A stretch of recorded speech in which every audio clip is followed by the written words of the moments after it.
Hey, what's up, Roxstars? It's Rox with a little bit of talk about what's at the top of the blog, so let's get to it.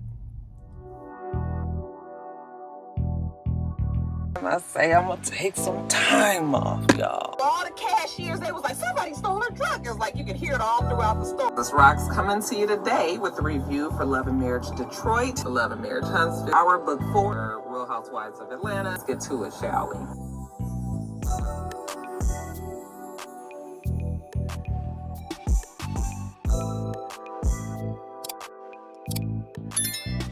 Roxstars, how you been? Where y'all been? I know y'all like Roxanne, where you been?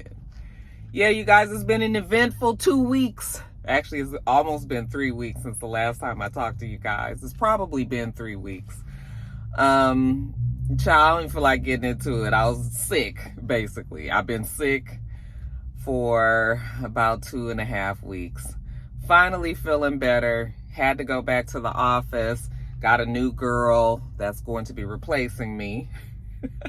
So I'm training her, and so it's been busy. And I don't feel like getting into it. You guys want to know how my trip was? My trip to South Carolina, I mean, it is what it was what it was, child. I was sick the whole time. Didn't really eat much. I laid around. Couldn't do anything, had no energy. A couple of days contemplated whether I needed to go to emergency. I felt like I was about to have a heart attack. I thought I was going to have to get a blood transfusion. A lot of you guys reached out. I didn't end up having to get a blood transfusion, ended up not having low blood count like I thought I was having, and that I had just got a hold of one of these nasty viruses that was going around, and I just had to let it run its course. But yeah, they believe that I had the norovirus that was going through my system, the reason why I was vomiting and pooping so much, TMI. But I also had like racing heart, weakness, dizziness. I couldn't lift nothing. Long story short, your girl is fine. Okay, you got to get up pretty early in the morning to get one over on this bitch here. All right, 2025, I'm ready for it. Whatever's got coming my way, I'm just gonna take it. I'm just gonna roll with the punches. Okay, didn't make no I didn't make any big plans for 2025. 2024, I'm glad is over, and it does feel like a new start, so I'm just gonna take it for that, and that's it. I'm not gonna put nothing else on 2025, because when you get to assuming and expecting things to go a certain way and then they don't, you're disappointed. So this way, I do have some big plans for 2025. You guys know this is my year of retirement. I've talked about it so much. I'm sure everybody here knows it, and so this is the year. So I am looking forward to that, but I got a lot of things that I know I need to take care of beforehand so that I can comfortably do that. So I've got to be really disciplined this year. So that's pretty much it. Didn't start off that way, because I haven't done a video and it's already the 10th, and y'all know that check gonna be real pitiful, but we gonna get back on track. It's hard to get back on camera when you've been off for so long. It's, anybody will tell you that's, does this, that, you get more and more comfortable just being off. So you be like, Roxanne, get your ass back on camera. So, and then when I get here, I'm always glad that I'm back. But when you gone, it's easy to stay gone. So there's that as well. But yeah, I'm back, y'all. You ain't quite got rid of me just yet. How was y'all holiday? Did you guys have a good Christmas, a good New Year? Again, I felt like I was like in a haze. I felt like that whole 2 weeks was a fog.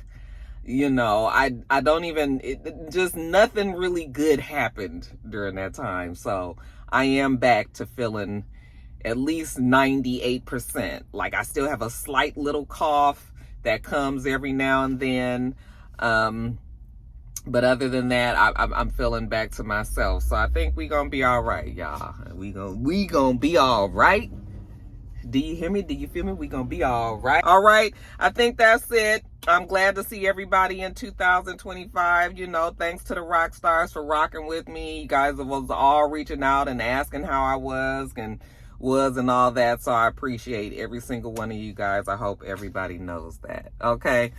Let's get on to the gossip, y'all. All right, first story up, you guys. We have to talk about the fires that's going on in Los Angeles, you guys, because I am just, as a person born and raised there, and then you move away, all you can rely on is really the news. And then of course I talk to my friends and my family there that is like keeping me updated and abreast of the situation there. And it's really alarming. I know that in California we have wildfires all the time, but the wild part of this story is these fires aren't necessarily concentrated in the wildfire areas, okay?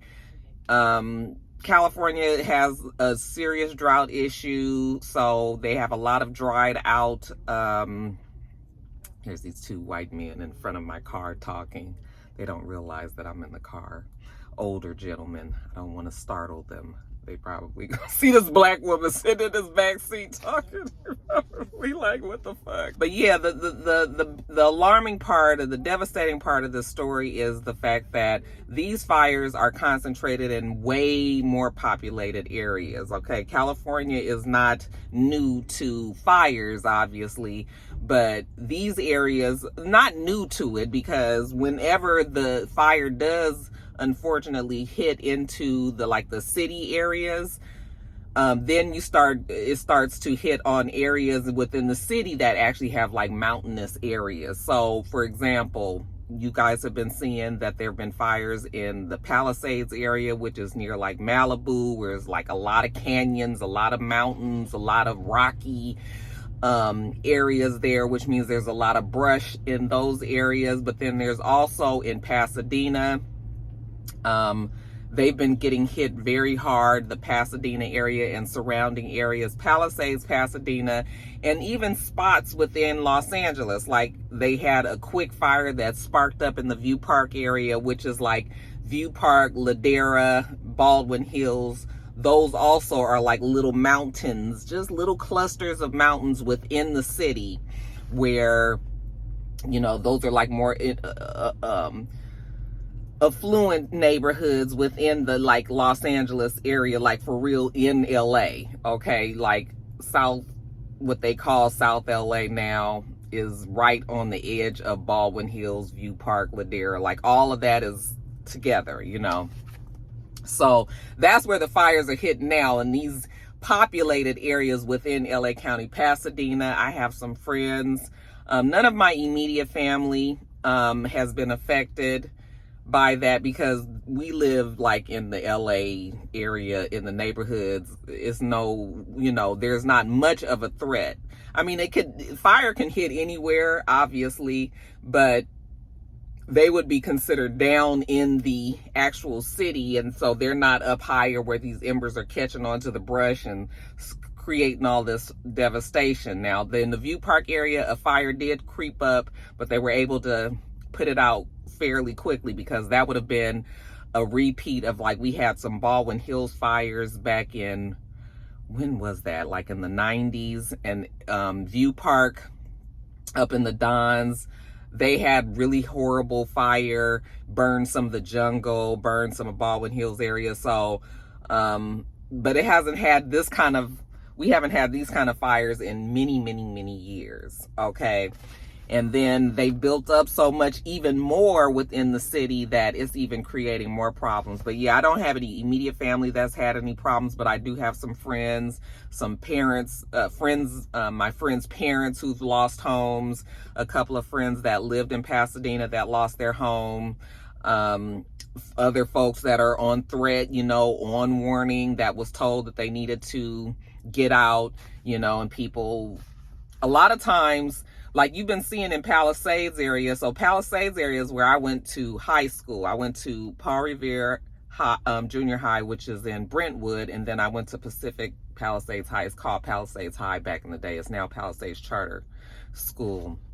But it's a well-known high school. I'm not just saying that because that's where I went, but it was like, it's the high school that is in the Palisades area, where it's like old money. A lot of celebrities live in that neighborhood, so a lot of their children go to Pali High, and Just so many memories up there, you guys. I went there. All of my friends went there. My brother, like we all went to Pali, So when I saw that the fires was touching close enough that it actually burned the school, I was just like, could not believe it. Like the school does line, like you're getting close to Sunset Boulevard, and Temescal Canyon, all up in there.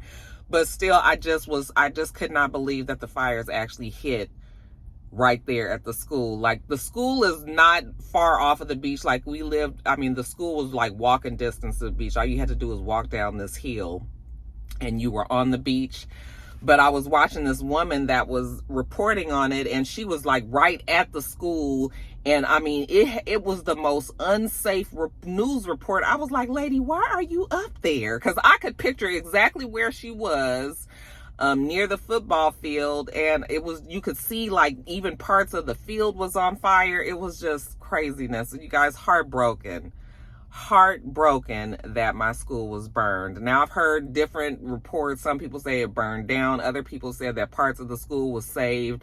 I know when I was watching the news, they were saying that the football field and the baseball field had burned up, and that was making me be worried that the school was affected because both of those fields are on the ends of the school. So you got the football field here, you got the baseball field back here, and you got the school in the middle. So I was thinking that, if they were both on fire, that probably meant that the fire was coming, inside and burning the schools. But I've heard from some of my friends that are saying that they actually did pretty much save a lot of the schools. So I'm just keeping my fingers crossed, because end of an era, you guys. That school, I meant to actually Google how many movies and things were filmed at that school. They use that campus for a lot of movies.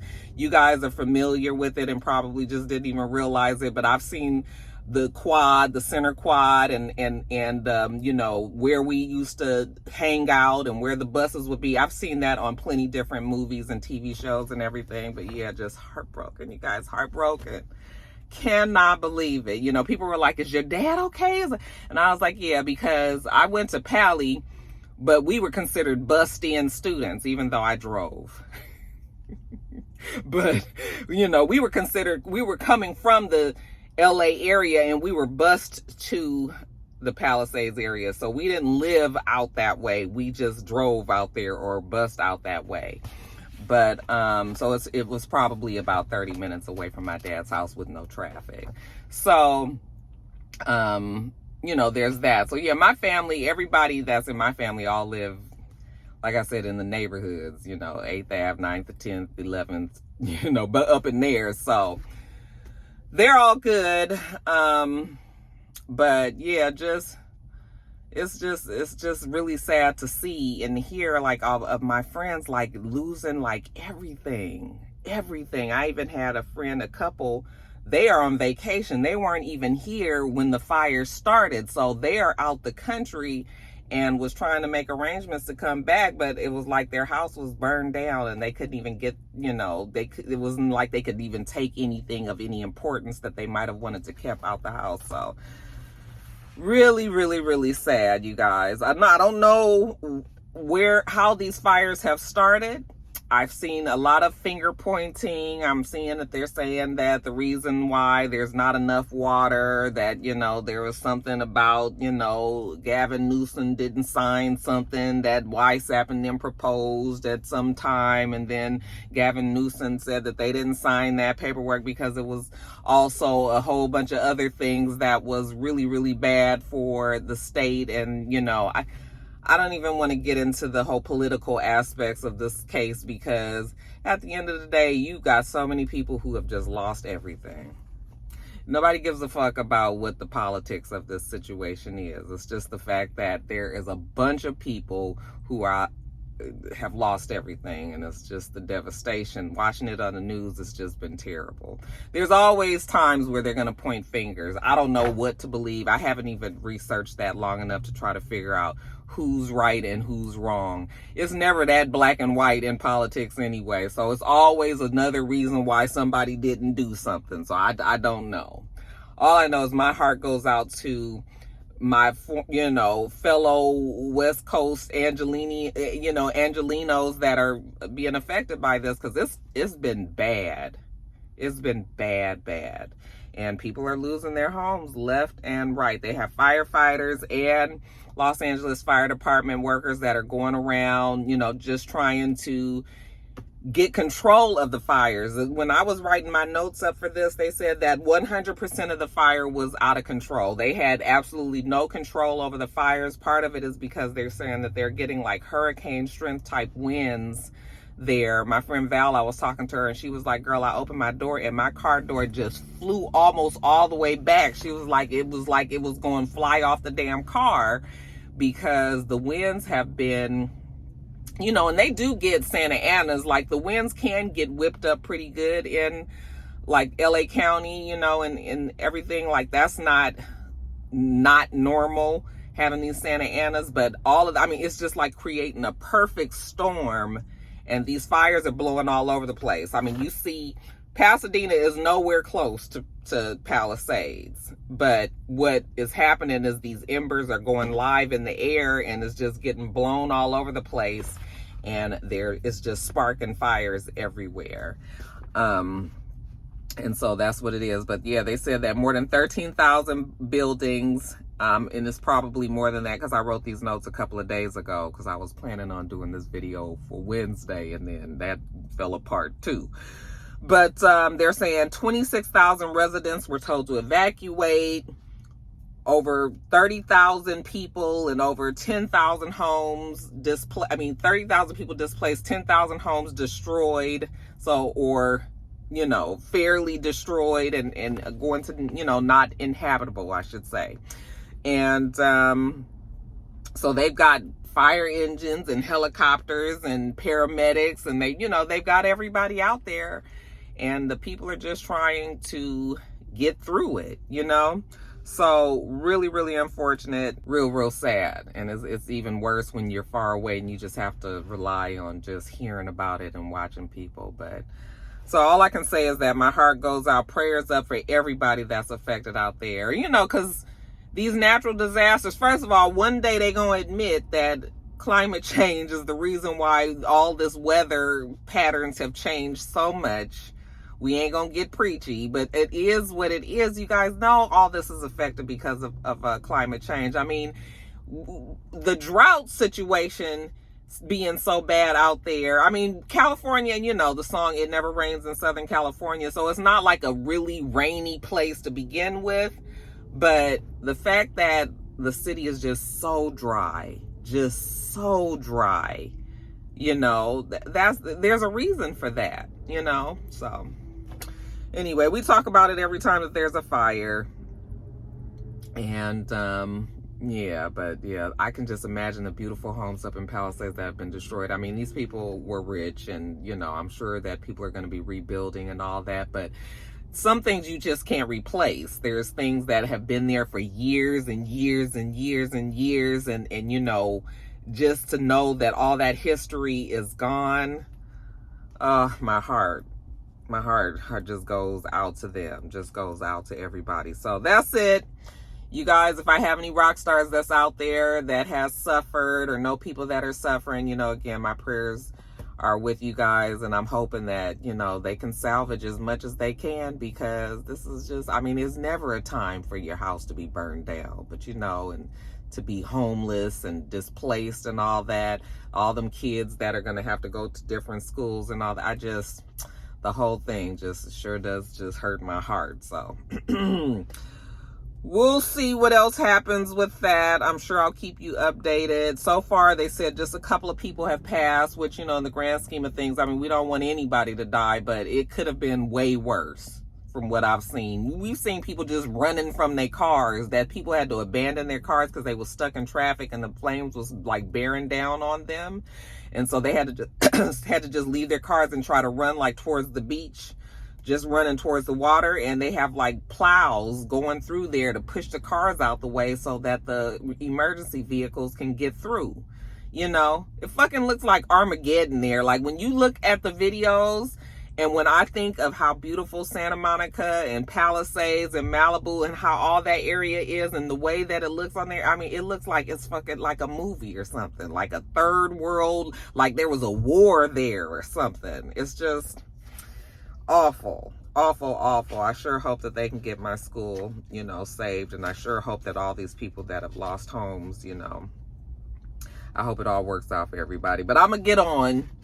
Again, prayers up for everybody involved. Y'all let me know, you know, if you guys have been affected so we can shoot up a quick prayer for you guys as well. And we gonna move on to the next story. So this is, you guys, going to just be really quickly because all this is old now, but people still wanted me to talk about like the day of explosion.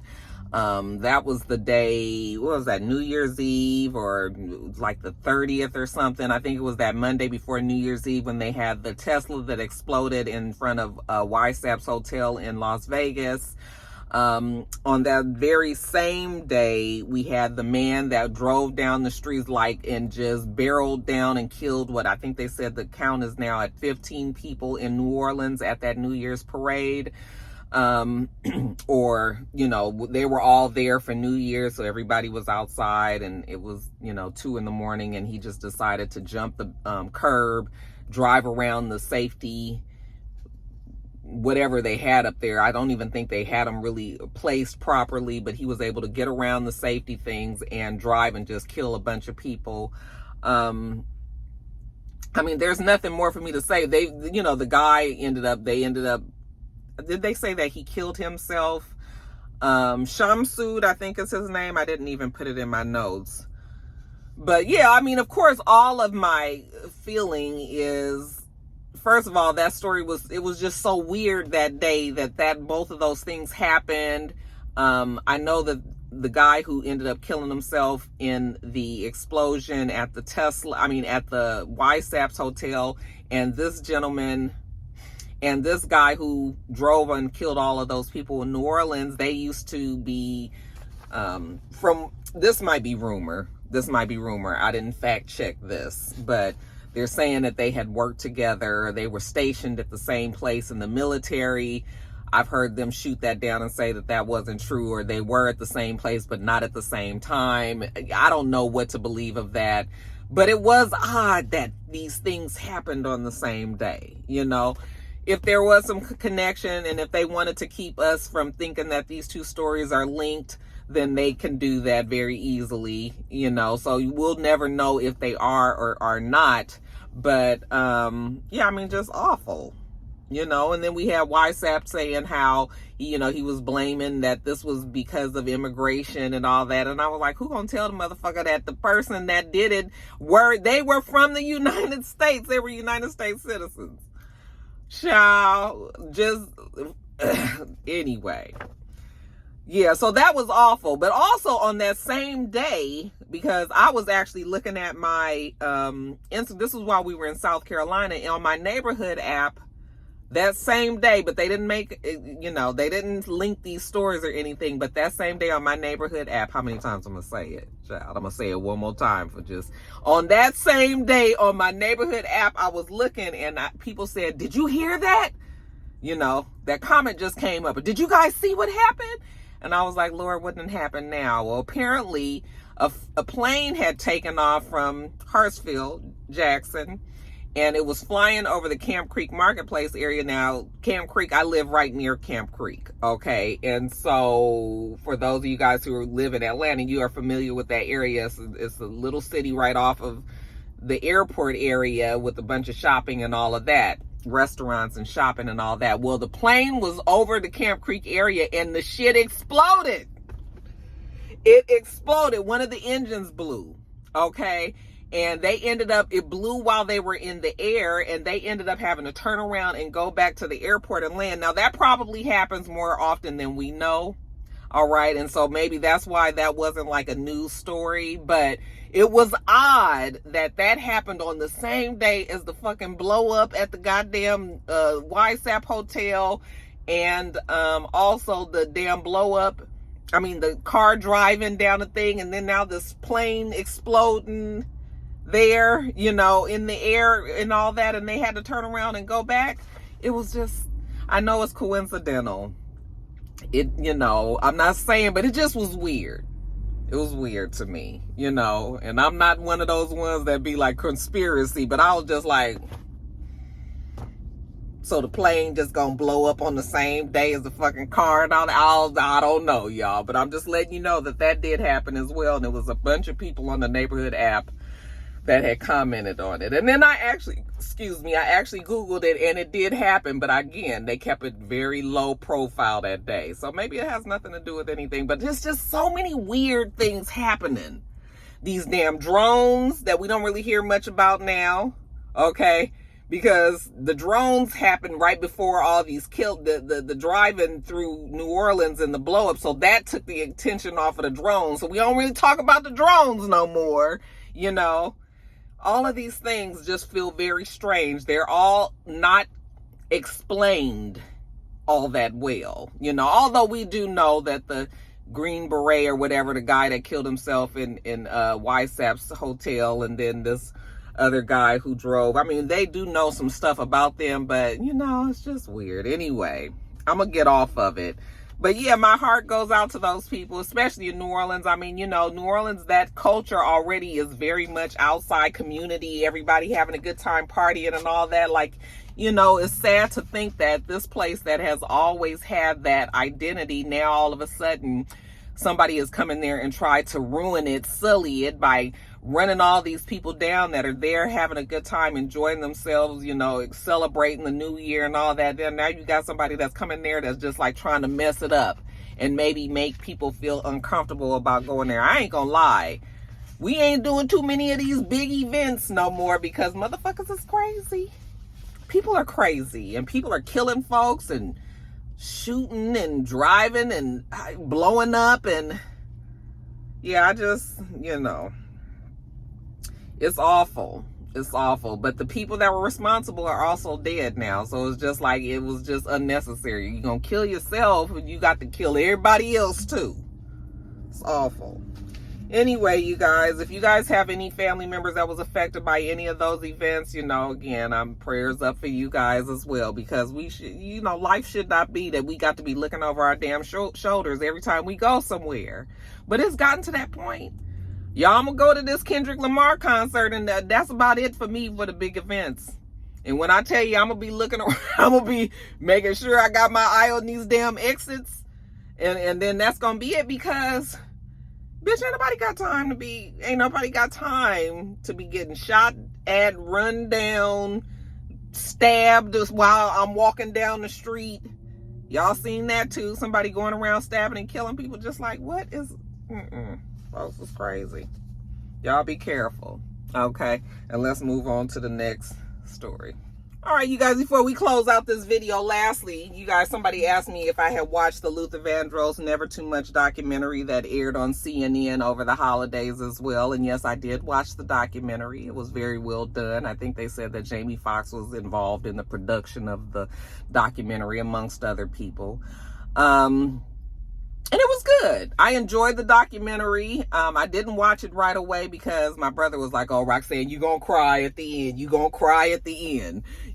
So I just was like, I just was not in the mood to be crying. So I hadn't watched it right away, but I did finally watch it. And I actually didn't even cry at the end, only because I remember very clearly when Luther Vandross had that major stroke, and how it totally changed his appearance, it changed his voice. He couldn't talk. I mean, he had a major stroke, so it affected his talk, and he wasn't able to walk and all that. So I do remember that. So it didn't feel like so shocking. I think a lot of people, maybe the younger generation who wasn't really around for that and didn't really know exactly what Luther had gone through, maybe it would have been a little bit more shocking. But I clearly remember when he had that stroke. I remember how sad it was even back then.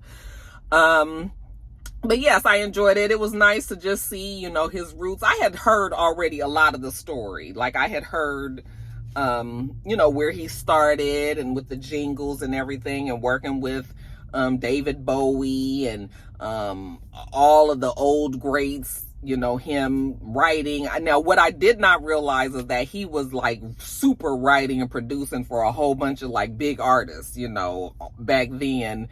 Aretha Franklin, David Bowie, you know, Patti LaBelle, him and all that. And, you know, just his beginnings and just really Luther had a sound. So if you heard the music back then, and even now I can, you know, when you hear certain songs, you can say, okay, that probably had some Luther influence to it. And even, for example, Jump to It. Like when I hear that now, I didn't know back at the time, but hearing that now, I was just like, how did I not know that Jump to It wasn't a Luther Vandross song, you know, that he produced? It has the Luther sound, you know.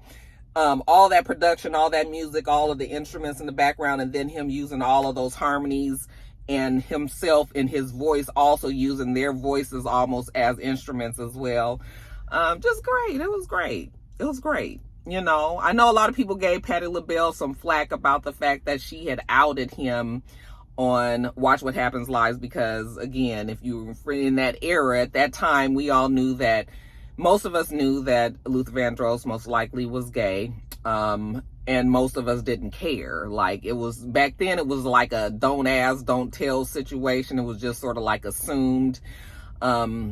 You know, he comes from a generation that's not so out loud, you know, that didn't get celebrated back then, you know, being in that community.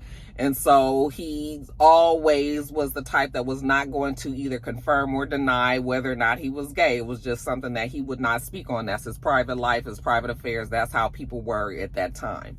Okay.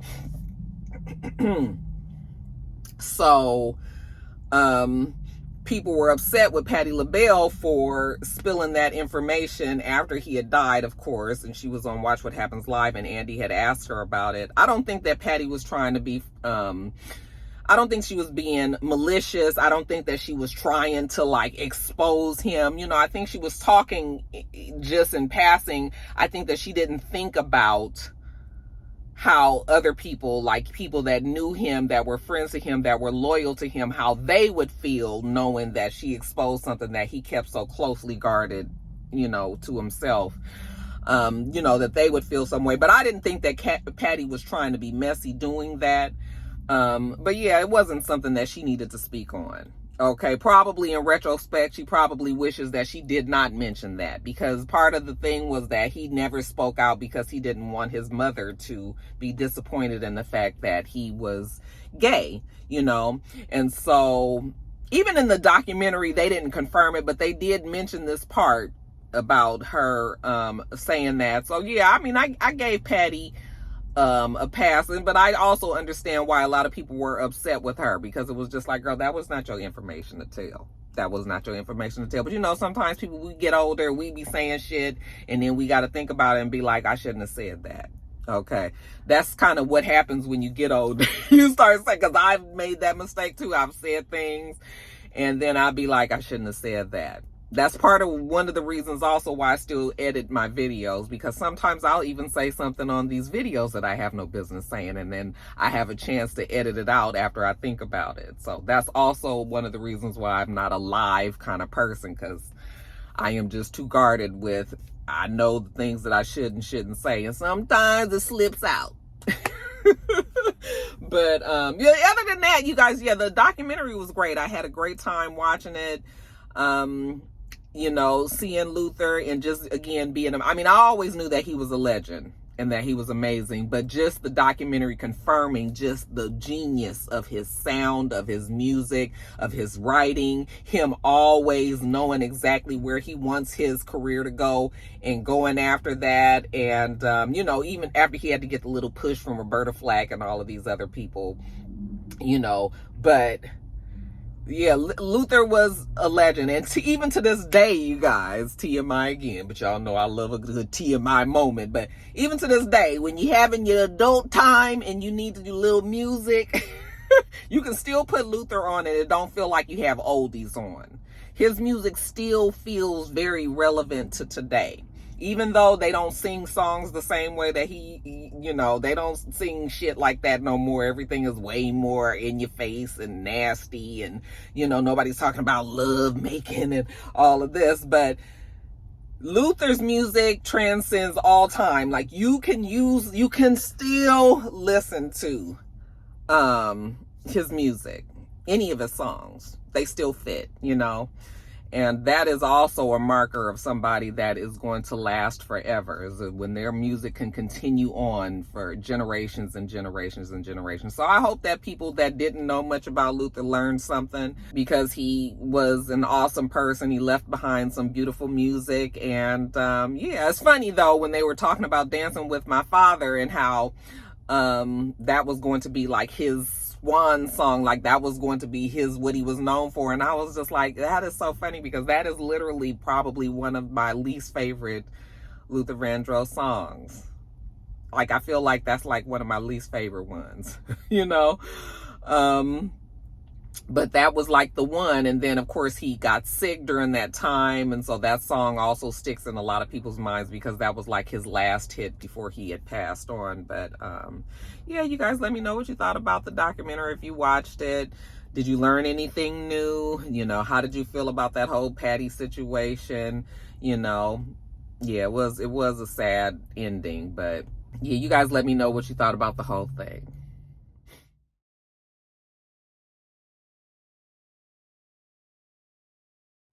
All right, you guys, let me get on off of here and get my food ordered. I'm at the sushi place, and then get this next video done and then get on back to work. We do this every single week, so make sure you thumbs up the video, comment, and subscribe, and make sure you come back.